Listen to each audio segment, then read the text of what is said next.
North Sikkim update ভিডিওয় তোমাদেরকে প্রত্যেককে স্বাগত।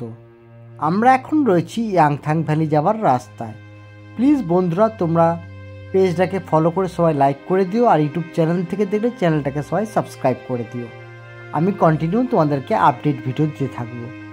দেখতেই পাচ্ছ ইয়াংথাং ভ্যালি যাওয়ার রাস্তায় কিন্তু পুরো চারিদিকে শুধু বরফ আর বরফ, গাছের পাতা থেকে আরম্ভ করে কিন্তু সমস্ত কিছুই বরফ হয়ে গেছে। এই মুহূর্তে কিন্তু নর্থ সিকিমের আবহাওয়া খুব সুন্দর। তোমরা যারা এখন আসবে তারা কিন্তু কন্টিনিউ স্নোফল দেখতে পাবে বা বরফ দেখতে পাবে। ইয়াংথাং ভ্যালি 0 পয়েন্টে কিন্তু প্রচুর বরফ রয়েছে। তো তোমরা এখানে এসে কিন্তু কেউ হতাশ হবে না। তোমরা চাইলেই কিন্তু মার্চ মাসের সেকেন্ড সপ্তাহে কিন্তু চলে আসতেই পারো। ইয়াংথাং ভ্যালি 0 পয়েন্ট, কাটাও, লাচেন, লাচুং, গুরদোমা লেক সমস্ত কিছু কিন্তু খোলা আছে পর্যটকদের জন্য। তোমরা চাইলেই ট্যুর বুক করে কিন্তু চলে আসতে পারো। ওয়েদার কিন্তু খুব সুন্দর, পরিষ্কার পরিচ্ছন্ন। সকাল সকাল কিন্তু রোদও উঠে গেছে এবং ওয়েদার দেখতে পাচ্ছ, সকালবেলার ওয়েদার কিন্তু খুব সুন্দর বন্ধুরা।